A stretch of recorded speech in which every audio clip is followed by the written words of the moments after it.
లగచల్రా ఘటనలో అరెస్ట్ అయినటువంటి వారు ఈరోజు 17 మంది కూడా రైతులు యొక్క జైలు నుండి విడుదలవుతున్న పరిస్థితి మనం చూస్తున్నాం. దానికి సంబంధించి రైతులు ఉన్నారు, వారిని చెప్పండి ఏం చెప్తారు ఈ విషయంలో?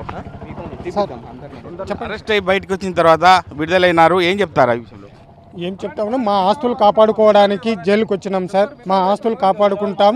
ఇప్పుడు కూడా 17 మంది రిలీజ్ అయినాం. మాతో పాటు ఇంకా 10 మెంబర్స్ లోపల ఉన్నారు. వాళ్ళు కూడా మాతో పాటు వచ్చితే చాలా సంతోషించే వాళ్ళం. ఈరోజు వాళ్ళు లోపల ఉన్నారు, మేము బయటికి వచ్చినామంటే ఇంకా మా బాధ చాలా ఉంది సార్. ఇప్పటికైనా మేము భూములు ఇవ్వడానికి సిద్ధంగా లేము.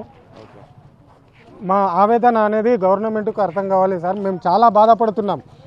చాలా మంది కూడా లోపలికి వచ్చి మీరు కలిశారు, ఏం చెప్పారు మీతోని? చెప్పారు సార్, మేము కాపాడుతాం మిమ్మల్ని, ఎట్టి పరిస్థితుల్లో మీ ఆస్తులు కాపాడుతాం, మీ ఎంబడి ఉంటామని చెప్పారు. వెన్నంటూ ఉండి మీకు ధైర్యం ఇస్తామని చెప్పారు. లీగల్ సెల్ వాళ్ళు ఈరోజు కొట్లాడి బెయిల్ తెచ్చిండ్రు. కొంతమందికి వచ్చింది, ఇంకా మిగిలిన వాళ్ళు 10 మెంబర్స్ దాకా లోపల ఉన్నారు. వాళ్ళు కూడా మాతో పాటు వస్తే చాలా సంతోషించే వాళ్ళం సార్. అంటే ఎట్లా అనిపిస్తుంది? ఒక జైలు జీవితం గడిపిన తర్వాత బయటకు వస్తున్నారు, ఒక రైతుగా ఏం చెప్తారు? జీవితంలో చూడలేంది చూసినాం సార్. మేము ఇది చూడకూడదు అనుకున్నాం. మా ఆవేదన మొత్తం మా ఆస్తులు కాపాడుకోవడానికే మేము చూడరాంది చూసినాము. తర్వాత డిసిజన్ ఏందనేది ఊరికి పోయిన తర్వాత అందరం కూర్చొని మాట్లాడుకొని డిసిజన్ తీసుకుంటాం సార్. మీరు చెప్పండి విశ్వవర్ధన్, అంటే మీరు కూడా జైలు నుంచి బయటకు వచ్చారు, ఏం చెప్తారు ఆ విషయంలో? ఇక్కడ సార్ మేము ఎటువంటి తప్పు చేయలేదు. ఇప్పుడు వచ్చిన విడుదలైన ఖైదీల్లో ఇంచుమించు 8-10 మంది ఆ రోజు సంఘటన జరిగినప్పుడు అందుట్లో అస్సలు 8 మంది అస్సలు లేరు.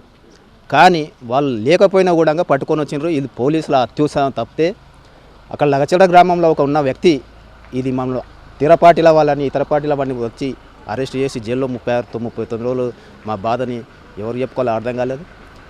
ఏ విధంగా అయినా రేవంత్ రెడ్డి గారు గుర్తు చేసుకొని వీళ్ళందరినీ తొందరలోనే బెల్ల మీద కానీ కేసులు మనం మొత్తం ఎత్తేసేవాల్సిందిగా మేము కోరుతా ఉన్నాం. ఇది ఒకటే వినవిస్తుంటున్నాం అంతే. అంటే ఇది పరిస్థితి.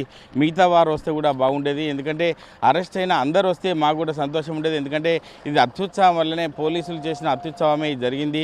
మేము అరెస్ట్ అయ్యి బయటకు వచ్చినాం, విజయం సాధించినాం అని చెప్పి ఒక రైతులు సంతోషంతో పాటు ఆవేదన కూడా వ్యక్తం చేస్తున్న పరిస్థితి. ఎందుకంటే గతంలో 35 రోజుల నుంచి ఇప్పుడు జైల్లో మగ్గడం వల్ల చాలా ఇబ్బందులకు ఎదుర్కొన్నాం. ఇప్పటికైనా మిగతా వారిని కూడా బయటకు వచ్చే విధంగా చూడాలని చెప్పి ఈ యొక్క రైతులు కోరుకుంటున్నారు. కెమెరామెన్ ఎల్లూరుతో మహేష్, RTV, సంగారెడ్డి జిల్లా. మరిన్ని వీడియోస్ కోసం ఛానల్ ని సబ్స్క్రైబ్ చేయండి. లేటెస్ట్ అప్డేట్స్ కోసం వాట్సాప్ ఛానల్ ని ఫాలో అవ్వండి. ఆ లింక్ డిస్క్రిప్షన్ లో ఉంది.